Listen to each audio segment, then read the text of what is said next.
వరవేదములోని పరమ ప్రజాపతి ధర వేరెవ్వరు అన్నాడు. ఆ ఒక్క మాటలో మొత్తం సువార్త అంతా ఉంది. వేదములో ఒకడున్నాడు, ఆయన పేరు ప్రజాపతి.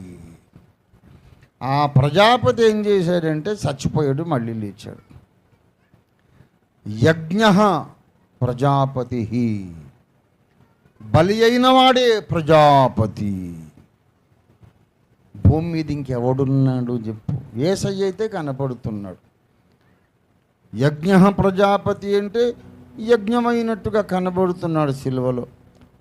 మరణించి లేచినాడు ప్రజాపతి అంటే ఆయన చచ్చిపోయి లేచి కనబడుతున్నాడు.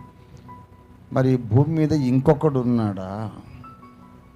TV5లో నా ప్రశ్న కూడా అదే, ఉన్నాడా అంటే లేడండి, మా దగ్గర అనేశారు. ఇంకా ఆర్గ్యుమెంట్ ఎక్కడిది? మరి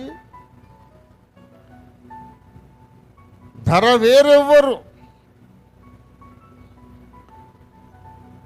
యేసు ప్రభువారు సిలువలో వ్రేలాడి మరణించడం, ఆయన మనందరి పాప క్షమాపణ కొరకు, మన విమోచన కొరకు, మనల్ని రక్షించడానికి ఆయన చనిపోతాడు, తిరిగి లేస్తాడని ఆయన పుట్టకముందే 100,000 సంవత్సరాలకు ముందు రాయబడింది. దేవునికి స్తోత్రం కలుగునుగాక.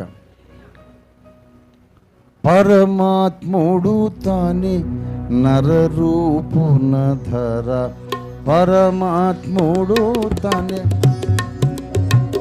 వేదములో ఎక్కడైనా విరాట్ పురుషుడు ఎవడంటే వచ్చి రాక్షసులను చంపుతాడని లేదు, లేనే లేదు.